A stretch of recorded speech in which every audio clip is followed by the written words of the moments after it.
accumulating dust. Someone has a garage that has had old chairs for the last 5 years. And that's all they keep there. And then we are in COVID and they tell you that times are hard. Okay? But you have a space that you have neglected for such a long period of time. And someone out there would love to have that space. So you think about some of those spaces. Some people even have cars. I've had people who have started businesses in their boots. Not so? I did. In one of those 10 businesses that closed. I did. And yeah, I got some money. It didn't become profitable and sustainable, but it was a starting point. I want to speak to the people that I said who have knowledge. And I believe all of us that are here have that bank. You have a certain skill that can be monetized. What are you thinking about when you look at that skill? The people that I talked about that love being on their phones, with technology, coming up with all these things. What is happening in that space? Is there an opportunity for you to start that business? Is there an opportunity for you to sell your business? Is there an opportunity for you to use that phone to get away from being a hobby and getting the world to hear about your product? Are we together? So I have a little exercise that I want us to do in 1 second, if I could say. It's part of the homework, but it's going to be in 1 second. You're going to take just a few seconds, not minutes. Here, there was an assumption that I would have a lot of time to think about your calling, to think about your abilities, to think about the opportunities that you have had so far. And in your notebook, you're going to write a few of those ideas that could come from the bank that can be turned into businesses. Are we together? A few minutes. You're going to merge probably a purpose or a calling. You're going to merge a passion. You're going to merge an opportunity that you have seen in the market. When I came in this morning, I saw 3 opportunities in this room. So I want you to also get into that reflection and write down what those ideas would be. Grace, how much time do I have?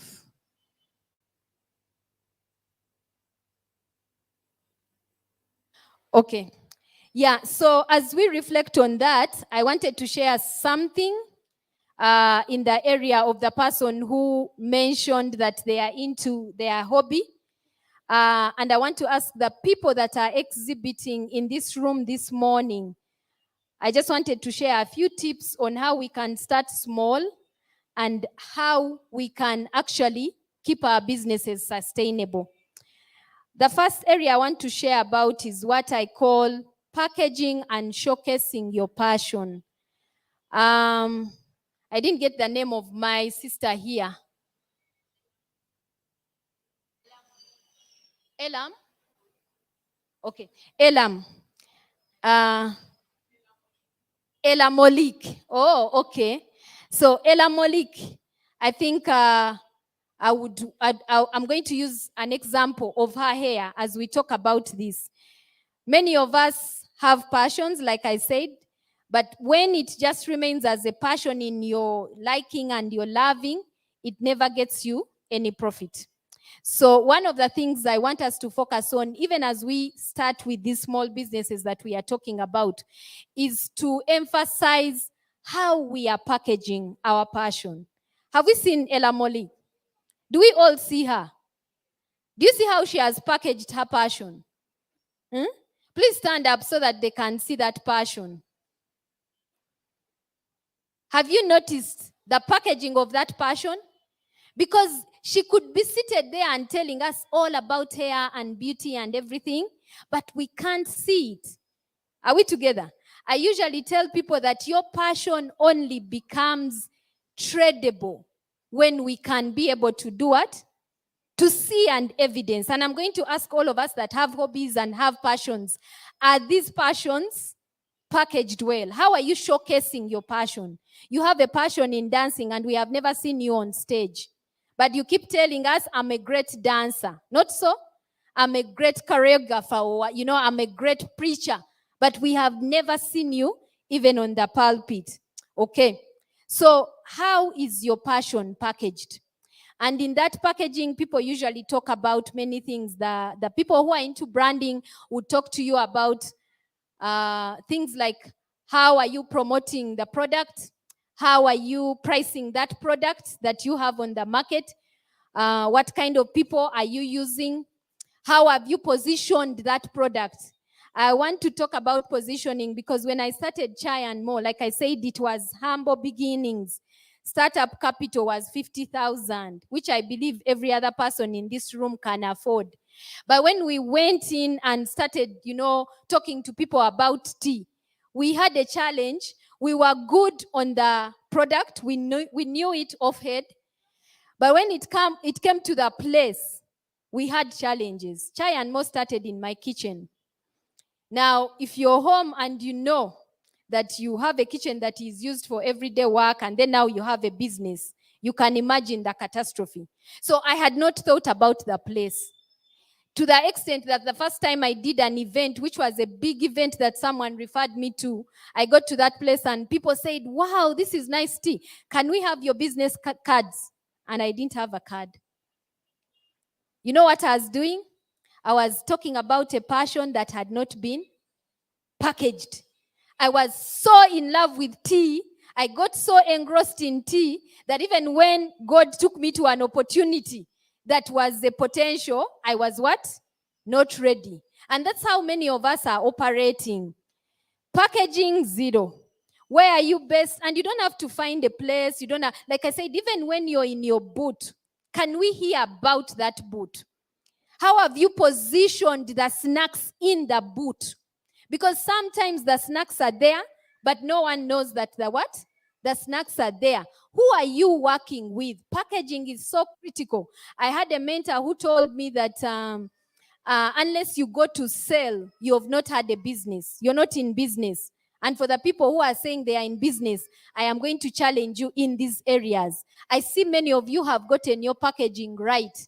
But where are you positioning these products? Which places are having these products?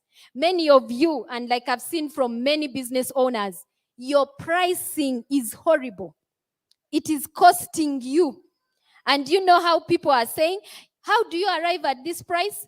When I sell like this, I get some money. Are we together? All I need is to get somewhat, some money. And we are saying we are in what? In business. Be reminded you're still holding on to a hobby, a passion. Some of us have not promoted these passions. Are we together? If you're in this business and less than 5 people know about you, go back and do homework. There is some work to do there. And I'm assuming that this is a community. We are family. But even the people you fellowship with are not aware of your product. So pricing, your promotion, your packaging, your positioning, and the people that you're working with are going to determine how you grow in your business. Package that passion. It is not enough for it to be in the head and make a lot of sense to us. You need to package it. You need to be able to think about it from the point it becomes just an idea to the time I consume it. I was talking about teas. I loved herbal teas. I potted all sorts of herbs. But it was until I would put it in cups for people to enjoy this tea that Chai and More got to be known. It was until I started drying up this tea and taking it at people's doorsteps and saying, guess what? If you have not tasted this tea, you're missing out. That I got to actually recognize that there is a section of people that would love to have tea in their house. There is a section of people that resonate with this kind of passion that I have, that tea is not just a cup of what? Hot tea and a tea bag. So the thing is that even as you dream, even as you think through this business, what are some of those things that you're doing to make sure that this business is getting out there? I've talked about the monetization. Many of us get the ideas. Many of us are thinking through all these ideas. But like I said, the pricing is becoming a challenge. You're giving the product in two areas. You either have underestimated the same product that you're giving us, or overestimated. Undercosting, which is deadly, which I believe is happening, and I heard among the people that I was interviewing on the stalls, there is a lot of undercosting. And then to some people, it's overcosting, which again is going to cost you. But then the details of how we arrive at that are things that we can discuss on another time. But I want you to reflect, is this product coming out at the best optimal price for the business? And best optimal means you're still in business, but you still attract a clientele. So those are two things that you have to look out, because many times we are inclined to have the clientele, but we are losing out on what? On money. When we look at your books, many of you are having a passion, you're doing a lot of things, but you're not making money because there are lots and lots of losses that are happening as a result of wrong pricing. What does right pricing look like? We can talk about that. Are we together? Is there any person here in the room that has experienced underpricing, undercosting? And we know how that can be a leakage. Because you can't even meet your overheads. People come and say, oh, how much is your tea? I say, oh, rosemary tea is 5,000. At Mama Juma is 3,000. Go to Mama Juma. Yeah, because Mama Juma does not provide her tea with honey. She will not provide it with a serviette. She doesn't give you an ambience. Are we together? But the challenge is that many of us, when you hear Mama Juma, you're running behind the scenes and saying, please come. You are not Mama Juma. If they can't afford that rose water, let them go and buy Shanti or whatsoever it is. Your clientele is meant for that product. And at the end of the day, I said you have to be profitable, because you're in business to do what? To make money. So the monetization of that passion. People are coming and saying, I am a coach, I am a consultant, I am this kind of thing, providing great services, but they are undercosting. They don't charge for their labor. They are not charging for their knowledge. If I invest in myself and go to learn, and I come and tell you this is what the cost is, and you're saying I'm expensive, go and learn. It's a given. Go and learn this skill. Don't come to me. Because me, I invested. I give my time of that. So many of us are making losses. We are not growing because we have failed to monetize our what? Our passions. Go back and look at that. There's a guy that I love to really quote here. He says, he talks about the law of income, and I love to tell business people that you will be paid according to the value you take to the market. If that soap is of a certain value, that's what we can give you. We can't do more than that. And some of you are bringing products that are of this value, but you want people to pay you of a certain what? A certain other value. So, and that goes back again to what I talked about in packaging.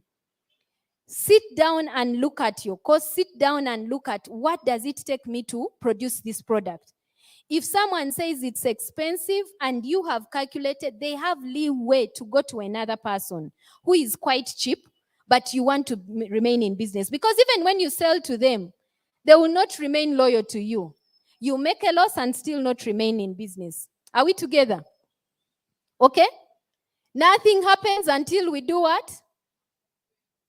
I want you to say that again. Nothing happens until we do what? Something is sold. Now, many of us have passions, but we are not what? Even today, you're just exhibiting. I can guarantee you there are people who are just exhibiting. They are not selling. And we need to understand what is selling in the marketplace. Okay? Selling is when there is a return on what you're what?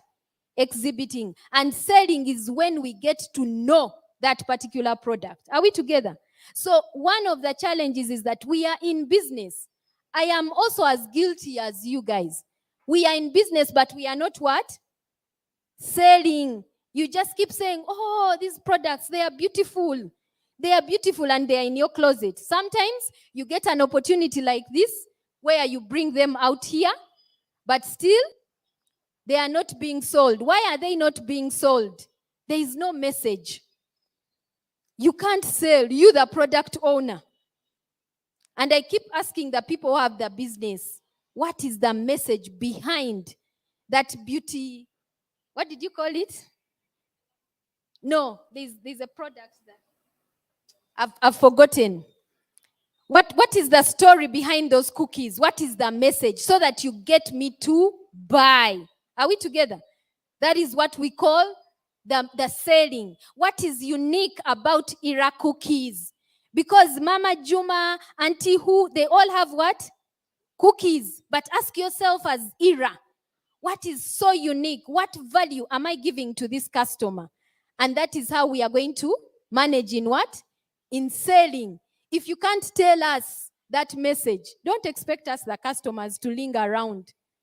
Because I've been to places where it's the customer trying to craft the message for the owner. You can't even tell us what rosewater does to our hair. You won't sell. Are we together? So that is part of branding. That is part of taking the message out there. And there are many ways we can take the message. I know you guys know how to take the message. I was told by Mama that you're virtuous women. The Bible says that they consider the land and do what? They don't consider the products and admire them. Oh, this product. They start by doing what? They consider and buy. Even now that you consider that passion, put it on the market. You have to sell it so that it is what? It is bought. And how are you going to sell it? Considering the land and buying requires word of mouth. You have very, very lovely potato and banana cookies, but they are just in your bag. Tell people about it. In your networks, tell people. Talk about it. Us who are going to take the product, we'll give you some referrals. Take it out. Distribute that product. Take it out. Don't wait for just the exhibition. This happens only once a year, right? So some of you are going to sell only this time. No. Take the product out. If you can't take it yourself, get someone to take that product out. Because if it is not out, you're not selling. And you will be like me and Grace. You will just have what? A hobby. I see so many beautiful hobbies here. Well packaged. And like I said, even when we package the hobbies, we need to spread the hobbies. Package it and spread it out. Send a message out there. Let us take that what? That package out. We said that for us as virtuous women, we set about our work vigorously. And our arms are strong for tasks. Are we together? Get those products out. If 10% of the people in your church don't know about them, call us for a prayer and fasting session. We'll do our part, but you need to take the products out. Are we together? Lastly, I'm going to talk about mentorship. Okay? As business people, and I'm going to ask this thing, in the field that you're in, who is mentoring you? And please don't say, Mama, she has enough. I know she's mentoring you. But in your business, who is mentoring you? I usually say that you need to find senior people that are going to take you in that particular field. When I went into tea, I was bringing a passion. Actually, I tell people I brought an excitement to the business. Do you know of businesses that have started out of peer pressure? Chai and Mo was part of them. I mean, your friends are saying, you're good at it, you can go, Julie, yeah. And then you're like, okay, I'll start the business. And it was really a passion. But then when you get there, all of you have started businesses, you know the nitty-gritties. So I loved tea in my closet, in my home, in my comfort. And then I started getting asked about tea questions. And I had to answer them because I was taking out a message. You're talking to someone, you're talking about all this rosemary tea, and then they ask you, have you heard about calendula tea? And then you're like, what? Are we together? Yeah, because me, I told you, it was peer pressure and passion mixed together with excitement and a group of people who believed in me. But the reason I say that we need to find people, I've along the way gotten people that have explored the journey of tea. Like people who talk about tea authoritatively from a researched point of view. Like you just don't come and say, Mix a cup of rosemary tea. Take it every day. Guys, it is not right for your health. Yes, rosemary is a herb. But if you're going to take it every day and considering the nature of our lives, different hormones, different blood groups, it has disadvantages. Are we together? Some people have side effects. Others have other issues. So if I just come and bring a message that says, all of you come and take rosemary tea with ginger, you understand? There is a problem. And that's how some of us are selling. We are not tagging. When you're starting, it's okay. Take your passion there. I said package spread. But when you're in the market, are we together? Get people that are going to engage you on certain things authoritatively. I have had to be in the council of people who understand tea globally, not Uganda tea. Because Uganda market is just this bit. I have had to understand. I put that picture for you guys to get to understand how mentorship is. When I started, I read about guava tea. And Ira, I saw you have guava jam and everything. I read about the benefits of guava and everything. And I liked the fact that I used to just eat guava as a fruit. But then I read about the benefits of guava tea and how it was prepared. And I said, oh my goodness, you mean people can take this and get certain diseases healed and get this flavor? Now, while I was reading about it, there's a person that I was, I was shadowing in the process of the business. And he said, by the way, it's not just taking guava tea, it is with which combination.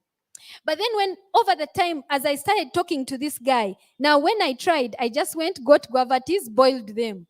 I tasted that tea with some lemon. It was nice. I said, I need to take it to the market because it was nice. This person tells me the best benefits of the guava tea are not in the fresh one, freshly brewed. The benefits will come from something like this, dried. And the drying process is also different. Are we together? And then he said, actually, from that, you can actually even what? Mill or grind and get powder. Now, it took being in a space of mentors, people that have gone along the way to show me certain things that I couldn't do. Mine was the excitement of get it like this. And out of those, so many other streams of income came through. Because later we realized we can't rely on the farmers that are in Nakasero or you guys who have some guava teas. By the way, some of you have them and every day you're cutting them. You don't know I'm a good customer. Are we together?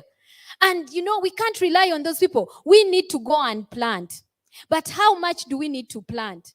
How is it going to be mixed with other herbs? That is what mentorship does. There are people who have gone before you in those cosmetics.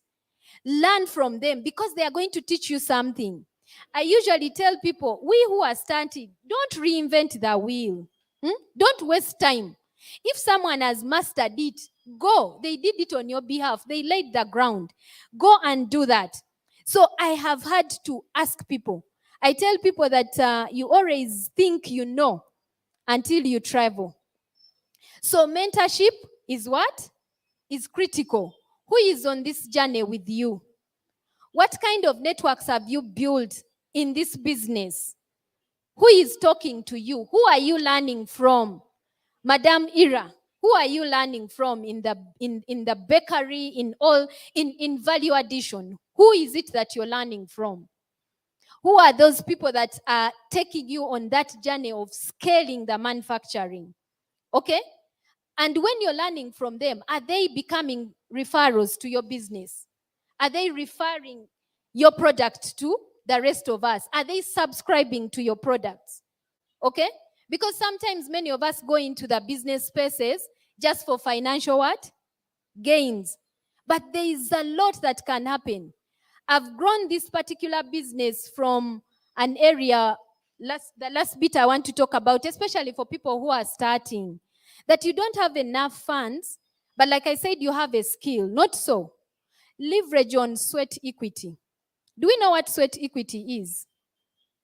How many of us know what sweat equity is? Okay, I'll give an example. I have a training in IT, and I've started Chai and More. So when I start Chai and More, it would be easy for me to just develop a website and put it on what? Online with Chai and More and everything and all those other things.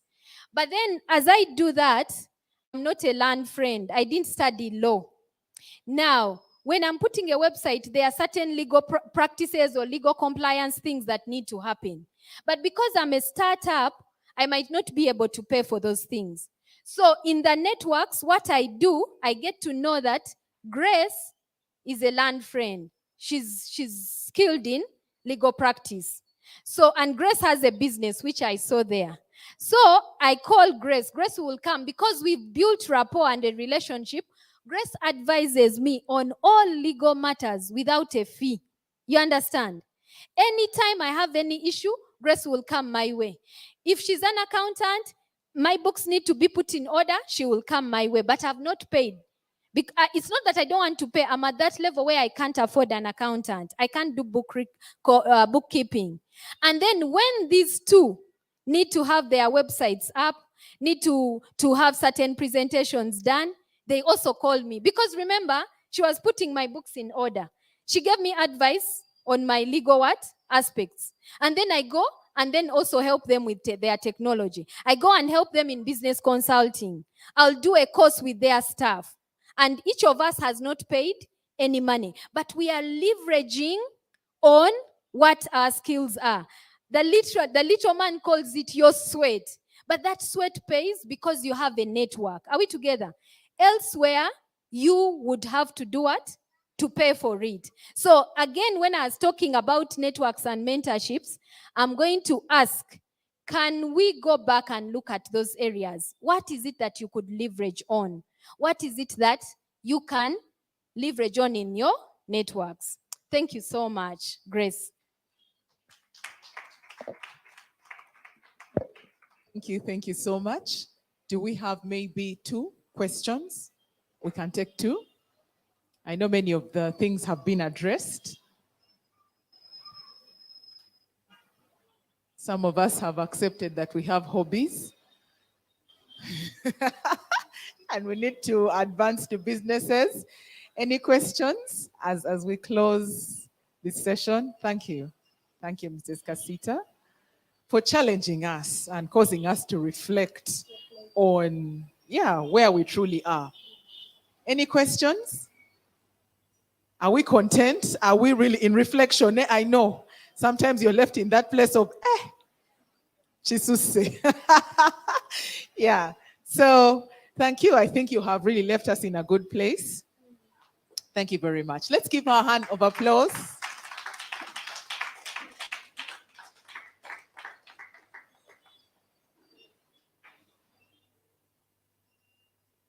And our next presenter, I think, flows nicely into the hobbies that we have been talking about.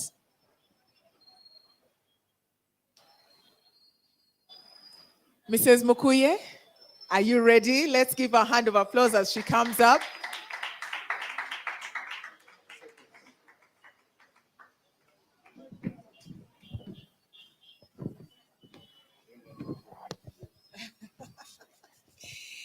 How and when to register a company or a business? What are the benefits of working under a registered company business? I think as she comes, we can stand just to stretch. We've been seated for a while, My entrepreneurs.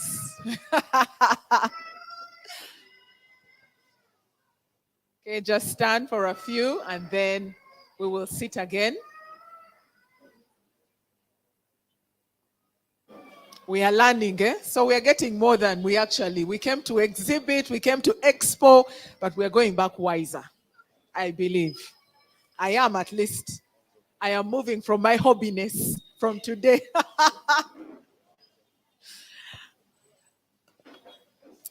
A hand clap as we welcome her to the stage. You are welcome. Thank you. Hello. How are you?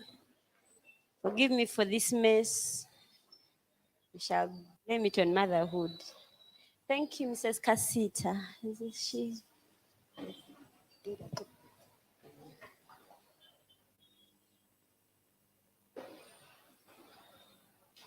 In case someone left a phone on the table there, it's here. It was alone and frightened. Yes,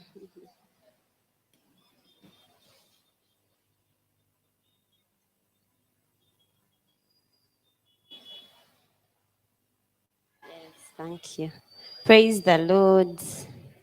Praise the Lord. Yes. Yes, I'm happy to be here. My name is Immaculate. I have so many names, but my name is Immaculate Nakato Tsache Mukuye. I thought I would have my profile up there, telling me, telling you guys of all my accolades that I have achieved. Unfortunately, I don't. But yes, I am a lawyer by profession.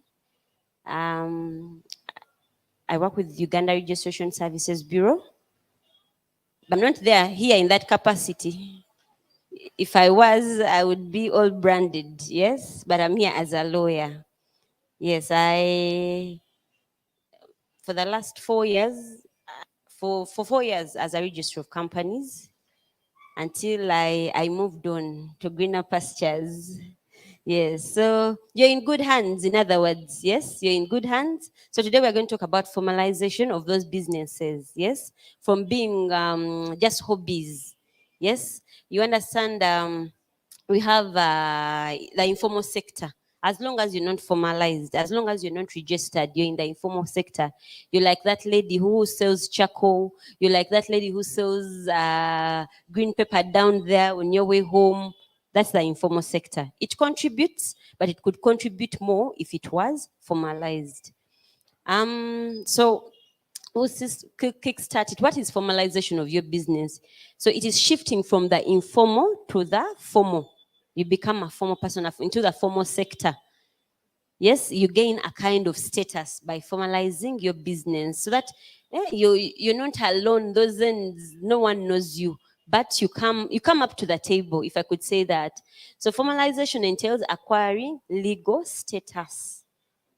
Yes, you're not there, you're not unknown, you're not hanging there in the I don't know, you don't see, no one seems to know you. Here you have a legal status and you can be traced, and this is through registration process.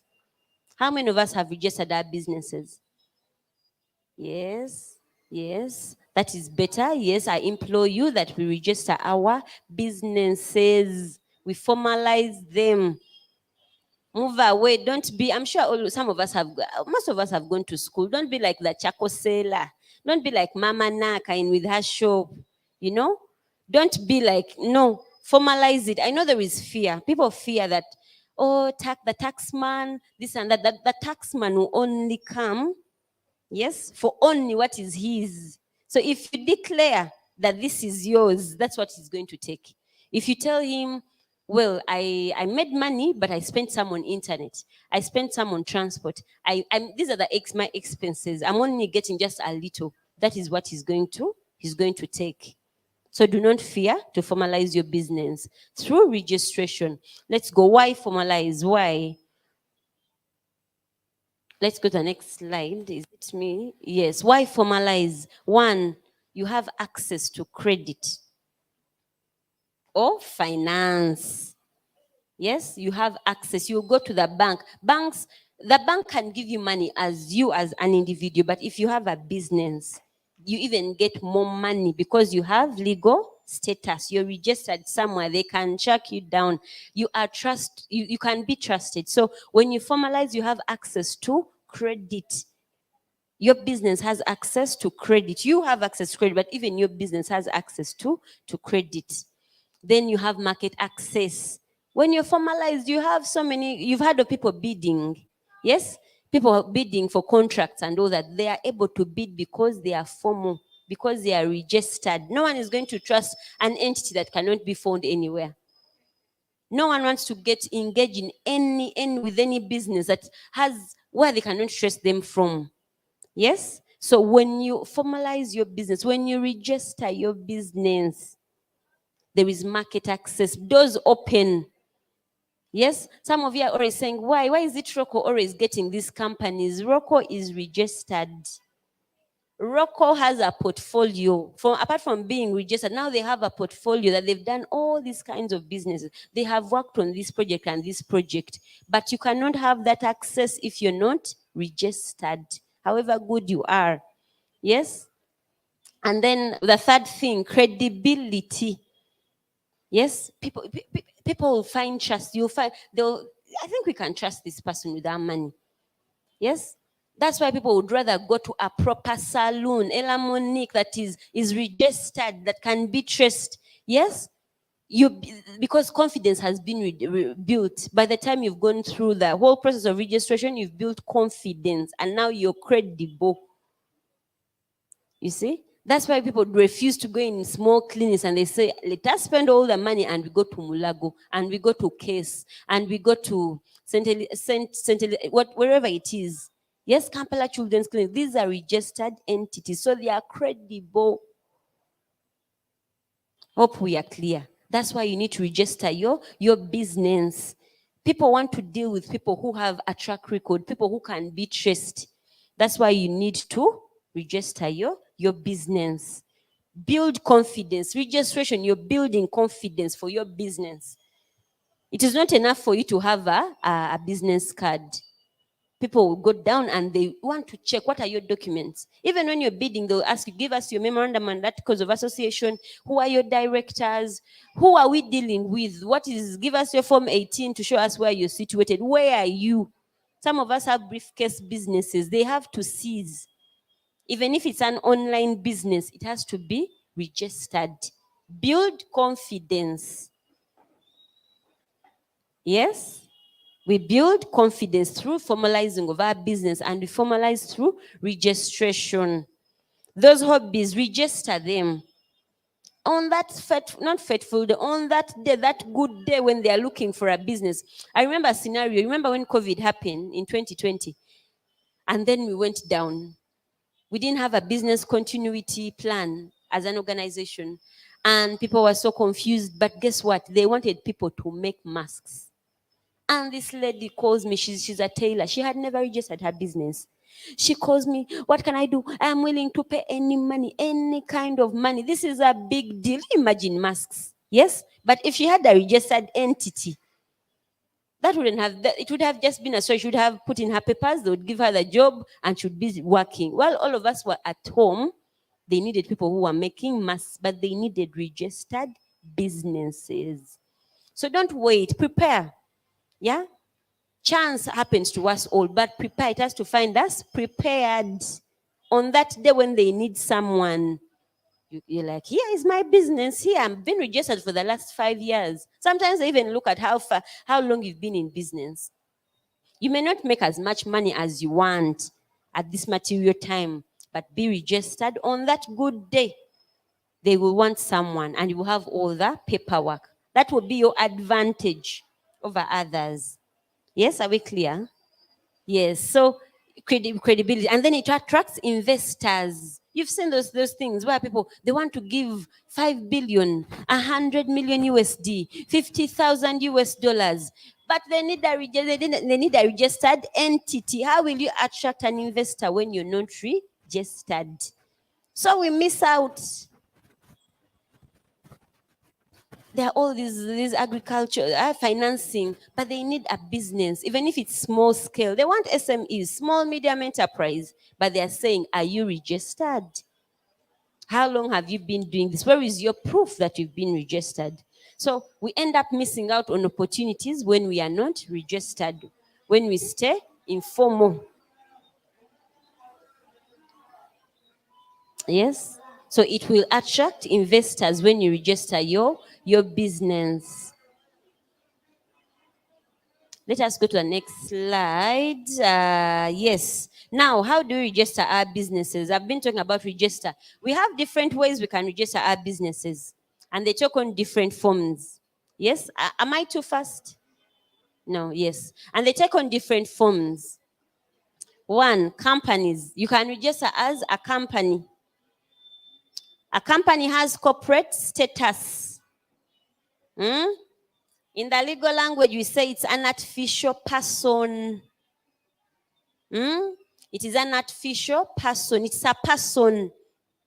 It has head, nose, ears, eyes, what? It has everything. It's an artificial person. It can be sued and it can also sue. Yes, you can be the shareholder, the owner with equity in this company, but the company on its own can be sued. How? I entered, maybe it's my limited. I entered the building, they hadn't done good work, and I slid and I fell. So they sue. Immaculate versus Mavidizi Limited. They were negligent. How could they leave the floors? They're not suing the owners, they are suing the company. It is a person in its right. It can even own land. Yes, it can own land. So yes, you can register as a company. You get that corporate status. You can sue, and it can sue the company, and it can be sued. It can own land. It can own assets, really. Yes, and under companies, we have two kinds of companies. We have companies that are limited by shares. Yes, that is limited. The liability of the company is limited to how much the shareholders, I hope I'm clear, the shareholders have put into the business. That's why they're saying it's a limited liability. Even when you're sharing the profits, it's limited to how much you have in the company. When there are losses, it is limited to that. So they are limited by shares, and those are strictly for profit making. You're making bricks, you're making this, all these things that are here. Yes, I make bricks, I have a farm, I have bags, I have fabrics. Those are profit making. We do hair, I'm seeing phone accessories, I'm seeing food, I'm seeing cakes. That is profit making. So it becomes a company limited by shares. There is money, equity you put in, there is capital you put in. It could be, the minimum will be 1 million, but it could be more. And this share capital can increase at any one time. For example, banks, bankers, we have a minimum share capital that a bank should have. Winnie, what is it? Is it? Where is Winnie? There is a minimum, yes, that you should have. If you're also a microfinance and you want to move to the next status, maybe tier what, you also increase your share capital. Yes, I think microfinance is 500. Yes, if you take in people's deposits. But if you want to move away from that, from a credit institution, and you want to move into a tier 1 bank, you increase your share capital. Are we clear? So this limited by shares, you have share capital that you indicate in your memorandum and articles, and then their shares. Please note that under companies, it can be a one-man company. Yes? Before our laws used not to provide for it. Before you had, the list was 2. But right now, they've since amended the Companies Act 2012, number 1 of 2012, and now it provides for single member companies. Have you seen where you've seen companies that have SMC? You've seen it? Yes. Maybe Joan Enterprises dash SMC Limited. The SMC tells you it is a single member company. So sometimes you find so many people in Zenakowa Abantu, I am tired, I've done partnerships with people, I want now to be alone. I am done with business partners. The law now provides for that. You can have a single member company. You're the only one, 100% shares in the company. You cannot, for example, if your shares are 100, you cannot say 99 and you leave the 1. No, you take all the shares.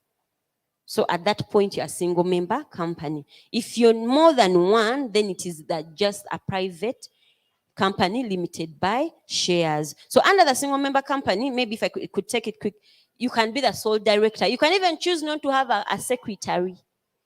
It is an option. It is not mandatory. But should you have a secretary, then that secretary will sign on all your documents. But you can elect not to have a secretary. The unique thing about the single member company is that there is a form you fill in of 2 people, the nominee director and the alternate director. These people will act on your behalf upon your demise, your death. These are the 2 people who will act upon and run the company. while your relatives are still crying, Chani, whose, it is mine, it is what, before you get a proper legal representative, or the administrator of your estate, or the person who has the who the grant of probate, maybe you left a will, yes, before the law the courts pronounce who is your legal representative, those people will run the company, those two people. So you fill in that form. They're usually next of kin. They could be your lawyers, they could be your friends that you trust. That is the unique bit about the single member company. You need to find those two people that upon your death they'll run this company, but should the courts pronounce that maybe your mother or your wife or your husband is your legal representative, then they pass on the company to the legal representative. Yes, away from the single member, you can be more. It could even be 100 people. Yes, companies could even be public. We just so empty and going public. Yes, inviting you people to buy shares into them. Yes, this one we have private. Private, it could just be a few people. It is small, it is private, yeah? It is limited to those people. There's also a public company. What MTN just did, what Umeme did a few years ago, they release an IPO and you start buying shares. In private, it is restricted. Unless we let you into our company, you can't buy shares. That's why it's called a private company. This is public. Then we have another unique one. We have a company limited by guarantee. Yes, it's a company limited by guarantee. This one is non-profit making. All those NGOs, the laws have since changed. Yes? You no longer have to go to the NGO bureau. You first come to Uganda Registration Services Bureau, register your company limited by guarantee, and then you go to the NGO bureau to register and have your NGO certificate. Are we clear? So all those non-profits, we also term them as enterprises. They are companies. Yes, but they are non-profit making. I don't know, some of you want to do charity, some of you like to advocate, some of you want to lobby. You feel you can speak for others. Omuntu wa bulijjo, so you feel, and you can actually form an enterprise and push it. Again, I'll tell you, because it's a registered entity, it attracts investors. The other day they were looking for wash companies, yeah? Wash, that is water, sanitation, and they were looking and they wanted to give them, was it 50,000 USD? Who can absorb this much money? Was it $1 billion? It was a lot of money. Who can absorb it? But if you're not registered, they can't give you that money. So they want you to be registered. An investor would want you to be registered. And then you have a track record that this is what I have done over this period of time. Yes? So, yeah, those are companies limited by guarantee. They are non-profit making, and it doesn't stop at just a company limited by guarantee. You can move ahead and register it as an NGO, and it gets an NGO status. Because there are still third parties who would want you to be an NGO, a non-government organization. But this is your starting place. The unique bit about registering is that, maybe I'll say that later. So the other enterprise you can do is a sole proprietorship. Yes? We've talked about a single member company, but company is a person. They're owned by one person. Here we are dealing with a sole proprietor. All the losses, all the profits are on you, Teacher Grace. On you alone, like this. That is the difference between a company and a sole proprietorship. A company gives you a cover. Yes? They will come for the company first. It's assets. It's everything. As a sole proprietor, they'll come for your things, your cute bags, your cute whatever you have, yours. Yes? All the liability falls on you. Now, under sole proprietorship, they are registered as business names. Yes? They register them as business names. So you'll find Praise Cake, you'll find Betty trading as Praise Cakes. What is your business called? JK Bakery, yes. So you will find, if she just has a business name or she's a sole proprietor, you will find, you've seen, so Betty trading as, yes, trading as JK Bakery. That means they go for you, Betty. If you don't do people's cakes, they sue you in your rights. You as a person, unlike a company. Yes. However, the bit about also business names is that at this point you might feel you're small. It's okay to start there. Should you want to grow bigger, you feel like I need a corporate, I need to become a corporate entity, a company, you can convert. Yes, you seize, the law allows you to seize the business and then you incorporate a company. But the beauty about, and I advise people, if you feel like maybe I'm small right now, do a business name, because you need your name in the register. We have seen people coming to us, people come and they are near to tears. They've had schools running for the last 20 years. They had never registered. For them, they were registered with Ministry of Education and Sports. But now they need things, proper things. And they find Light School Academy. And they're like, can't we do Light Memorial? And then they find Memorial Academy. Okay, can we do? They change the name in all directions and it can't be changed because someone already has it.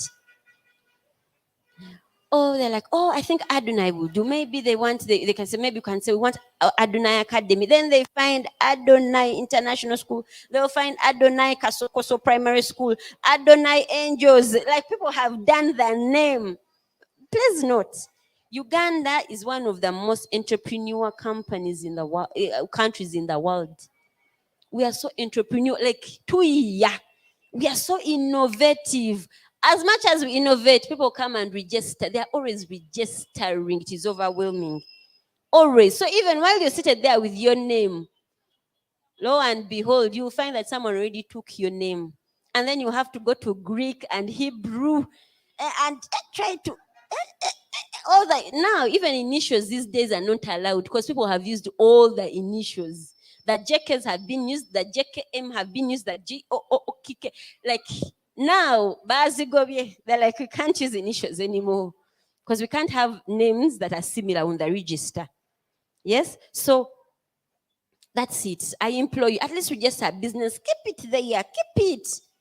On that day when you feel like, God, let me move to the corporate status, your name will be on that register. What happens is that if you had JK Bakery as a business name, you just add the word limited. Yes? Yes, you just convert very easy, pay the taxes, and then you convert. So those are business names. And sole proprietorships. Sole proprietorships are registered as business names. Now we have partnerships. According to the law, the Partnership Act, should be 2010. It provides that a partnership is between 1 to 20 people. Wemusuka wao nga mukola company. But if you're within that ambit, you can do a partnership. But a partnership is also registered as a business name. But a partnership is more than one person. Yes? One person. They're also registered. And you need to have a common goal. Now, the thing with partnerships is that there's a partnership deed. I have joined, me and Pastor Bridget have joined together. We're going to be working together. We have a partnership deed, a document showing this is how we are going to run our business. Our banker will be this one, will be situated here. This is how we'll share profits. We'll have a managing partner. Yes? Those are partnerships. Actually, most professions and these legal engineers, they have partnerships. They're registered as partnerships. Even accountants, they register as partnerships. As big as KPMG, it's a partnership. As big as whatever, think of something. We just said, even all these big law firms, they're all partnerships, but they have a partnership deed. You just say it as a document. It guides on how you're going to run the partnerships. Yes. And then we also have joint ventures. You could just have for a period, there is a deal. You come together. They could be companies. Yeah. I'll give the example again of Rocco. Rocco and Spencon will come together just for 5 years to put up a building in Kampala. So they register a joint venture. But it's also registered as a business name. The only difference is that they will take on the company names. They could say Rocco Spencon JV. If you've seen JV, that means it's a joint venture. that has been registered. And then they also have an agreement, a joint venture agreement, still stipulating that indeed Rocco got the job, but I'm a subcontractor with it. This is how we are going to do our things. The beauty about the sole proprietorship, partnerships, and joint venture, they end easily. You seize by the stroke of a pen on a form, notice of cessation. You tell the register, we are done. We've called it quits. You close your business and you go home. Yes, you go home. Unlike companies you go through, it's a whole process. It could be could be insolvent. It could be goes through liquidation. It's a longer process.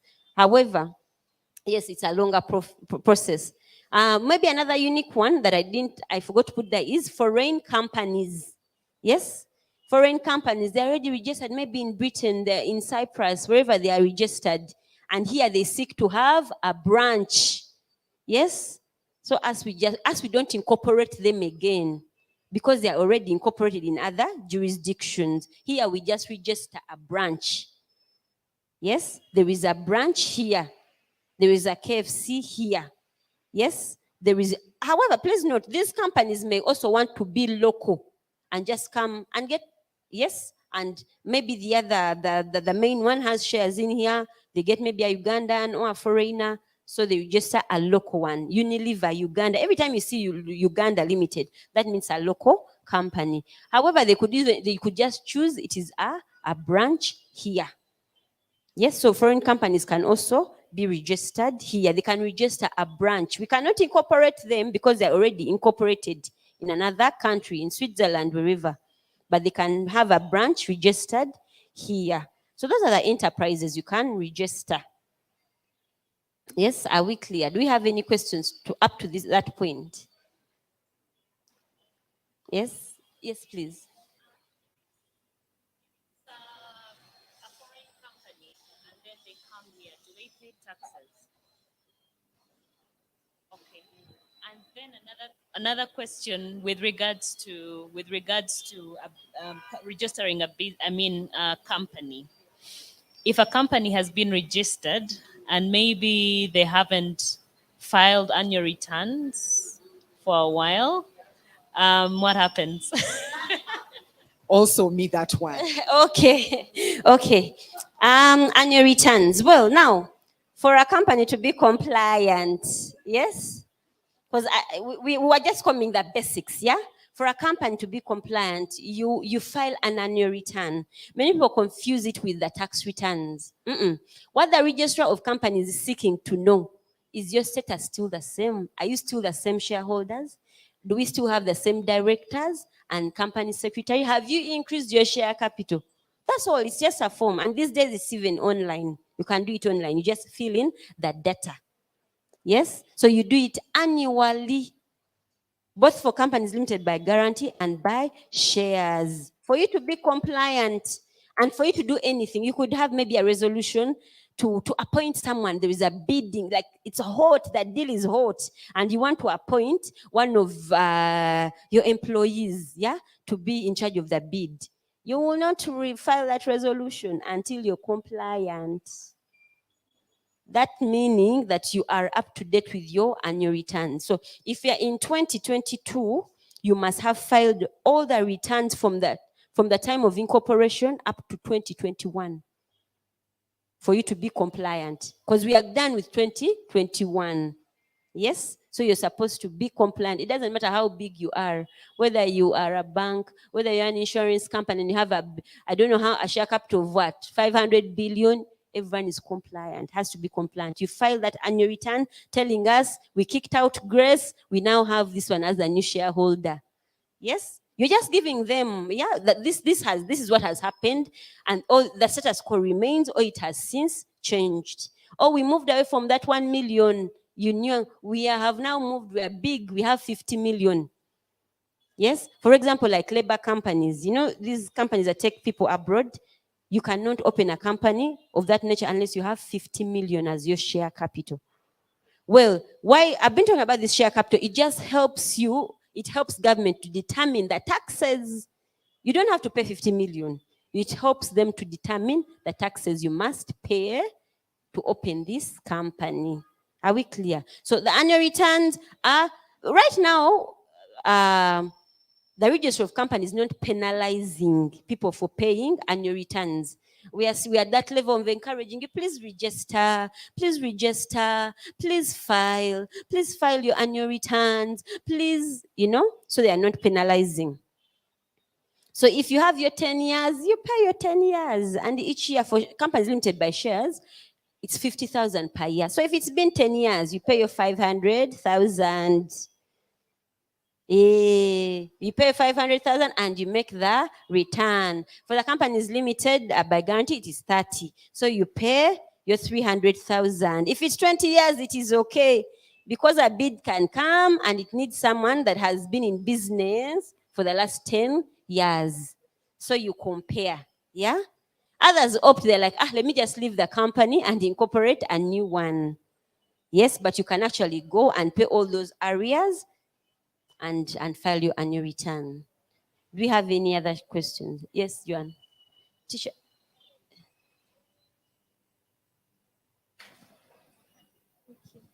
Thank you so much, Pastor Amy. Yes. About SM single member companies.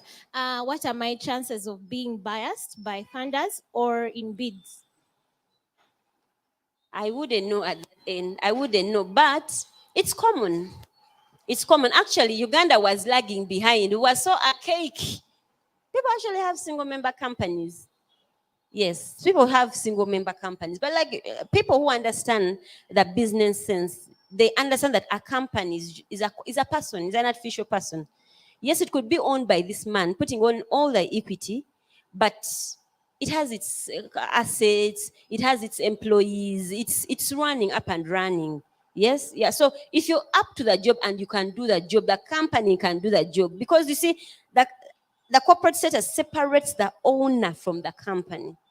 The owner may be rubbish, but he's employing all the best people to run for him his companies. Yes, so whoever wants to really deal with you will go ahead and deal with you. Yes, just to know why far behind, because when you look at what I think we adopted the laws from England, that Companies Act, but they've since even moved on from the single member. They've made so many changes, and as we only adopted them in 2012, they had been moving this way more than 10 years, 20. Yeah, so we also have to catch up. Yeah, we are catching up as a country. We are catching up. Yes, and it is okay. It is the future, really. Yes, more so, the world is individualistic. The capitalistic world is very individualistic, so they really understand. Yes. Do we have any other question? Please ask. Yes. Patience. I'm running to you. My question is, Yes. after registering as a single member company, Yes. when did they start taxing you? At what income brackets? Like when you started making like 500,000, 1M. Okay, I did that cost unit, but I don't remember something. So which bracket they start taxing? You said they'll not tax immediately, right? No, I didn't say that. I didn't say that. That is for the taxman. I don't work for the revenue authority. Yes? Yes, but like I told you, you declare. Yes, you declare. They're small, medium, you declare. Actually, I think they have a bracket. If you earn between this and this, you can do a self-declaration. You declare, you're like, I didn't earn this year, and that's okay. For the register of companies, they just need to know your status as individuals, that you're still one shareholder, you've not converted. Please note, this single member company can be converted to a private company limited by shares. You can say, I am tired. I need in more people. Yes, let people come in and buy some shares. So you convert from a single member to, yes, but you declare really to the taxman. Whatever you've earned, that's what he will tax. Yeah, that's what he will tax. Yes, that's what he will tax. That's what he will tax. Yes, and of course in formalization, I know you pay trading license, and that is still with KCCA or your local areas where you are. Yeah, you're supposed to pay trading licenses. You know, every beginning of the year, if you don't pay your trading license, you find a big padlock Yes? So when you begin this journey, you're compliant. You pay with your trading license. People like who mine have licenses, they have to pay. People who do human resource, people who explore take people abroad, they need those licenses for Ministry of Gender. So when you formalize, you need to be compliant in all ways. Yeah, but it is for your good. It attracts more investors, like we said. People are only have confidence to deal with such people who are compliant, who are paying their taxes, that kind of thing. So now the other unique thing I wanted to add, apart from formalizing, branding, yeah. Mrs. Casita had talked about it. Branding. I want to bring it from that legal perspective. Branding. There is something called intellectual property. Have you heard about it? Intellectual property. Well, intellectual property is the creation of the mind. Any innovation, anything you think of, yes, is an intellectual property. And that creation, that thing you're creating with your mind, can be protected. They are your rights. If you made a song today, yes, it is you have a right in that song, and it can be protected. That is intellectual property. Any creation, any creativity you make, from the medications the scientists have made, yes, someone has a patent to them. Someone has a right to that medication, that invention. Yes.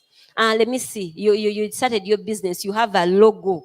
You have a logo looking, wow. Let's see, the Virtuous Woman logo. This, yes, this is intellectual property. Someone thought, the vision bearer thought the lady should look that way. Yes, she didn't want a lady looking falling. No, she wanted that artistic impression can be protected. You have a right in it, and that is branding. Yes, so we need to move away from just registering our businesses. Do you have a logo? Yes, do you have a logo? Go ahead and protect that logo, that impression.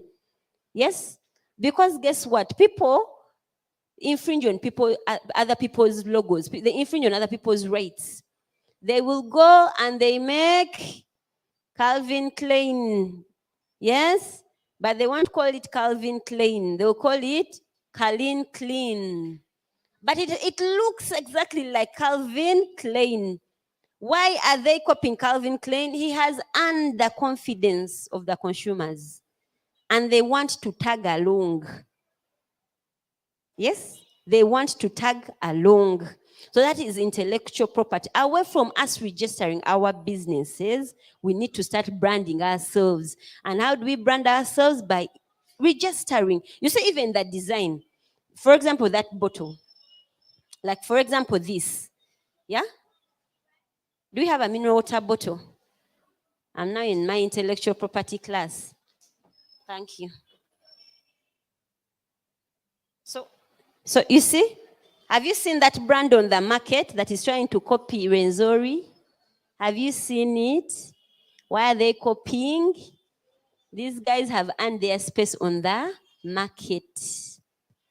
And they are trying to copy and also steal some customers away who may be in a hurry. Mama na kampaya mazi. Ono Renzori.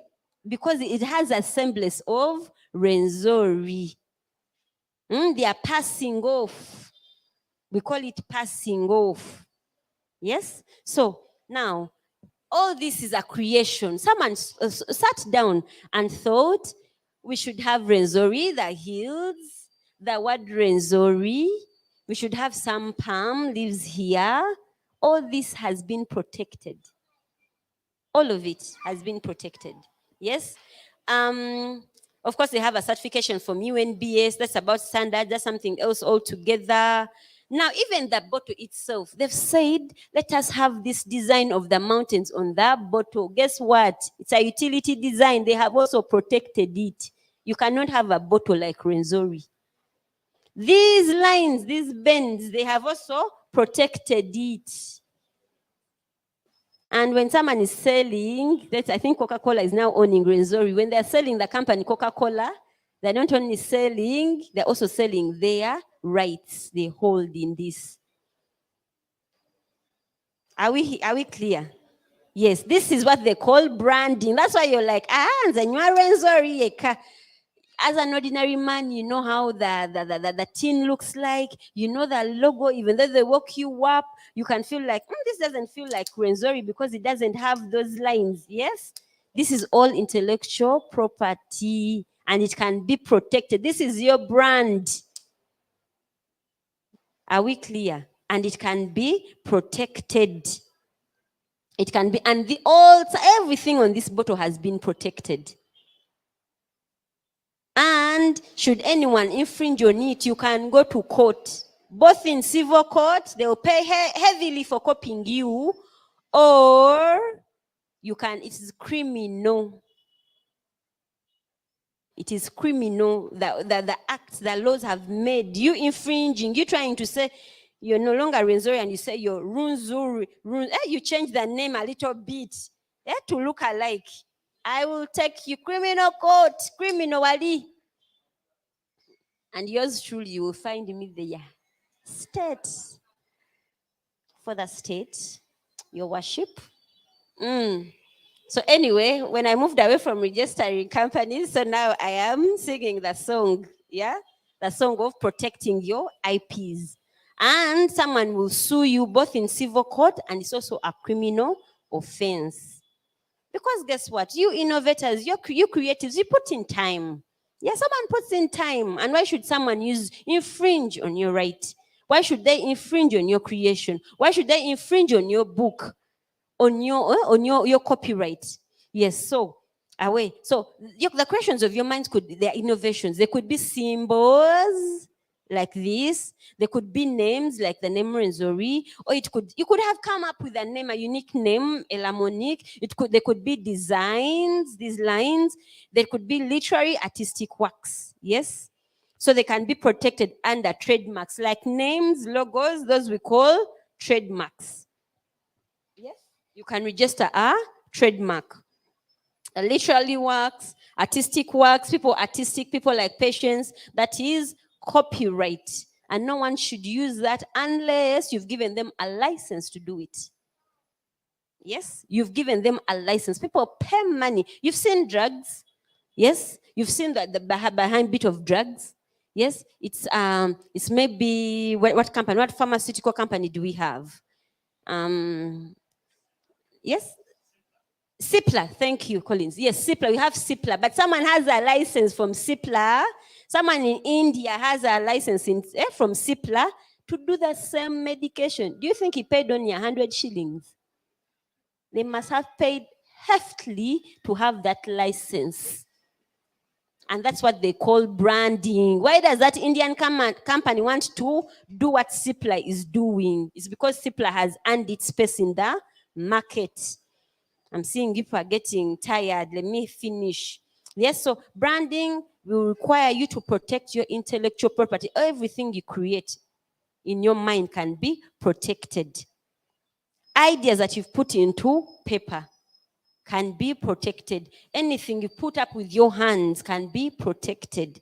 Yes, patents. Patents are usually scientific. They fall towards the scientific way. Yeah, scientific engineer, like, yeah, you come up, this gentleman comes up with a machine that can, I don't know, that, what can, those unique things like that, yeah? A patent is original. It is really original in the real sense of it.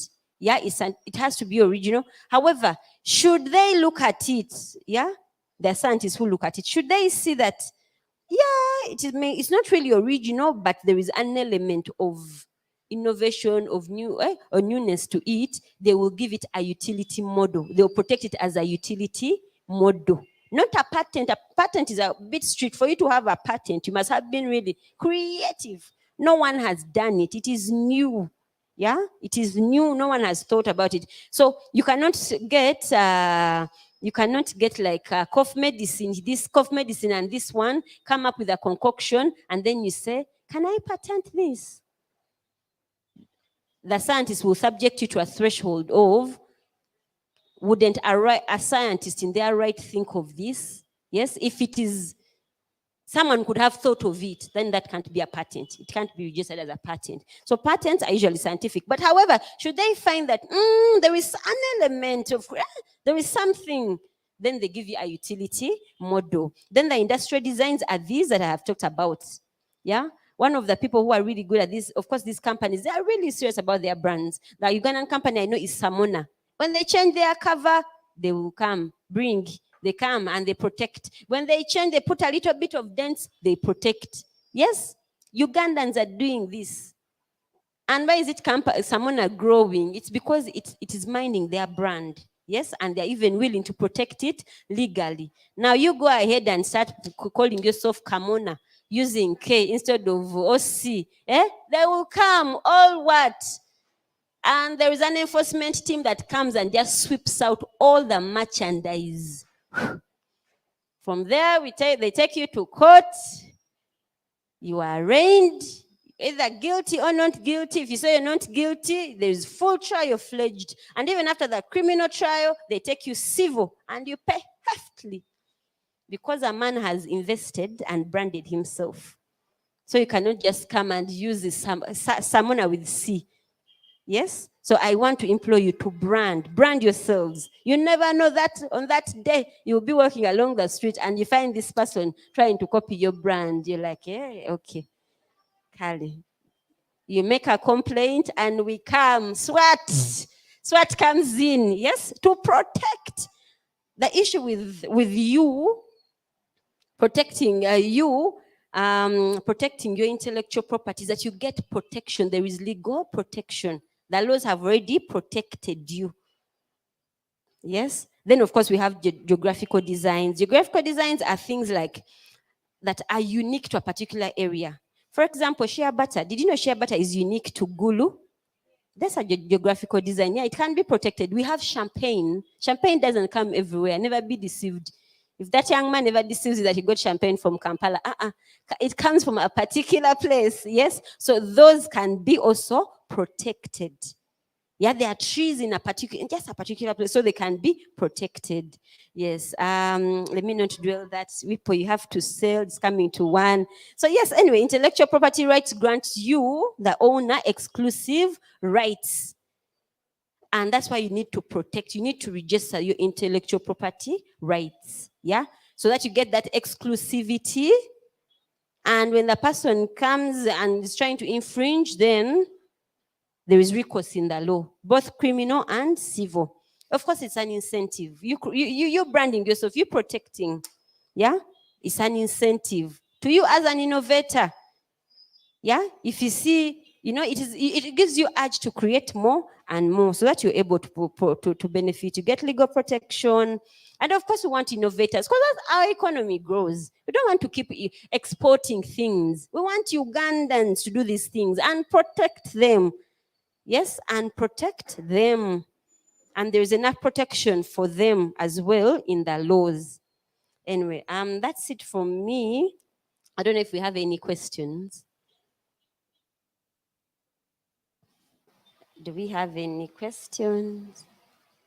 Any questions still lingering? Lingering? Okay, yes, okay. Oh, we have? I've just thought about if someone needs to contact you probably after this session. After me? Yes. Oh, well. I'll give you my number. I will be around. You can pick my number. You can have my number. Yes, I'm going to be lingering around the whole day. So kindly you can reach out and have my number. Yes, yeah. Thank you for listening to me. If you have any questions, please come and ask as many. I hope I've been clear. My husband alleges we have big terms that omuntu wa bulijjo can't understand. We have big terms. I hope I've been able to decipher, at least to demystify all these things. Yes, thank you for listening to me. Thank you. Thank you so much, Mrs. Mukuye and Mrs. Kasita. This has been invaluable information. Do we agree? Yes. So we know now how to move from our hobbies to open up our businesses. I have been blessed. Winnie,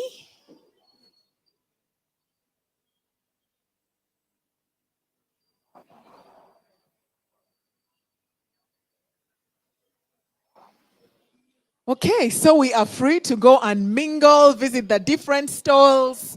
I will go through our exhibitor list again. Can we give another hand clap to our facilitators this morning?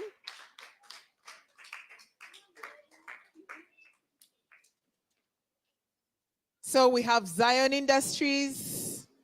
I hope you're registered.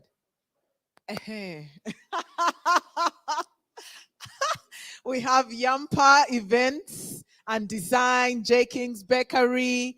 So please visit the stall. Statement, custom-made wall art. We have Orimazo, which is involved in strength coaching. Yours truly over here, dried fruit, mushroom. We have biogenics, they have masks.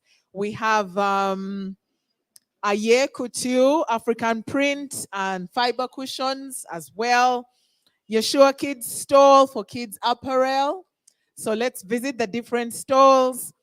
Era, the granary, Ella Monique hair, Modusha makeup, the Youth Dream Up for crochet, Interior Flair, bags, Nisha, cushions, Malaika, Chelly hair products, Godvine Naturals, hair care, and rosemary oils. We've heard a lot about rosemary. Please go and sample. Papa's World Electronics as well. Lots of gadgets there for you to explore. Soko, Buy Uganda Business Uganda online platform. This is a great place to be. Please connect. Havila Air Cargo Services.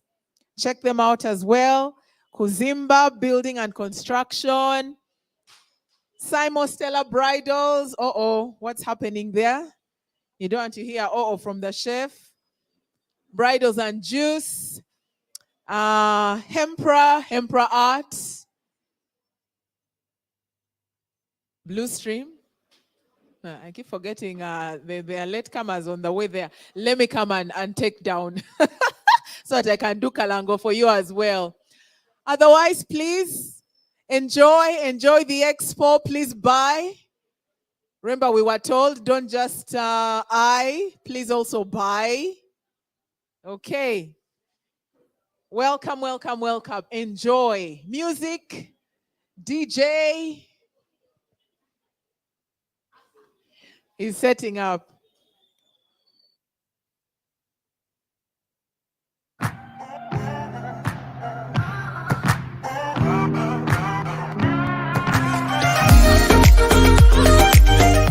Christ Ministries presents the Virtuous Woman Conference 2022, and the theme for this year is Understanding the Times, taken from 2 Chronicles 12:32.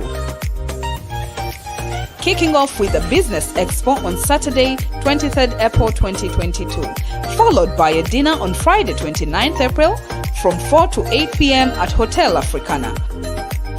Ordinary tickets go for only 130,000 Ugandan shillings, and the VIP table of 8 persons goes for 1.5 million Uganda shillings. Don't miss the homecoming on Saturday, 30th April at 11 a.m. and Sunday, 1st May from 8 a.m. at Christ Church Mukono. See you there.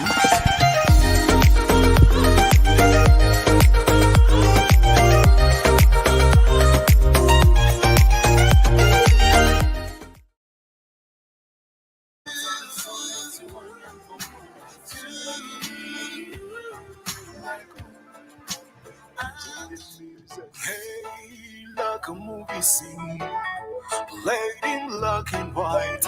Ooh, like a treasure, hidden on the mountain top. Hey, like a pearl in the ocean, she's standing out. I'm like an oasis in the desert, she's a spring of life. She's the epitome of virtue, a bright sea, far above all rubies. Hey, she's anointed, she's like water, she never runs out. She's like a fire, the lights of peace. She's visionary, she's one in a million. Oh, Lord, she's beautiful, she's got it all. She's just like a lily in the wild. Oh, Lord. love. She is faithful to the wrong. She makes him feel like a king on the throne. Because she's a virtuous woman. Oh, na na na. Oh, tayumba yumba. Tayna lugamu. Tayumba mwami. Yona tayuga yuga.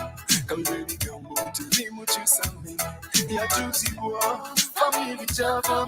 Etiaka tonga. Amambati. Ago amanyite damanati. Mwami mtuwe. Ngate kute chimupula mwanafuta. Kumwenka. Ono mubiri kwa mubiri kwe. Kumbalia. Abana be abagigiriza. Mpisa tabakuzamwa. Oh, she's beautiful. She's got it all. She's just like a lily in the wild. Oh, she's faithful to the wrong. She makes him feel like a king on the throne. Because she's a virtuous woman. Oh, na na na. As it's written, right. So find it away. Rats, rats, they got to understand the anointing. Yeah, everybody got a giant. Yeah, most of them unseen, but we gotta bring them down. Cool, calm, collected, standing in front of us. Christhead Ministries presents the Virtuous Woman Conference 2022, and the theme for this year is Understanding the Times, taken from 2 Chronicles 12:32. Kicking off with the Business Expo on Saturday, 23rd April 2022, followed by a dinner on Friday, 29th April from 4 to 8 p.m. at Hotel Africana. Ordinary tickets go for only 130,000 Ugandan shillings, and the VIP table of 8 persons goes for 1.5 million Uganda shillings. Don't miss the homecoming on Saturday, 30th April at 11 a.m. and Sunday, 1st May from 8 a.m. at Christhead Church, Mukono. See you there.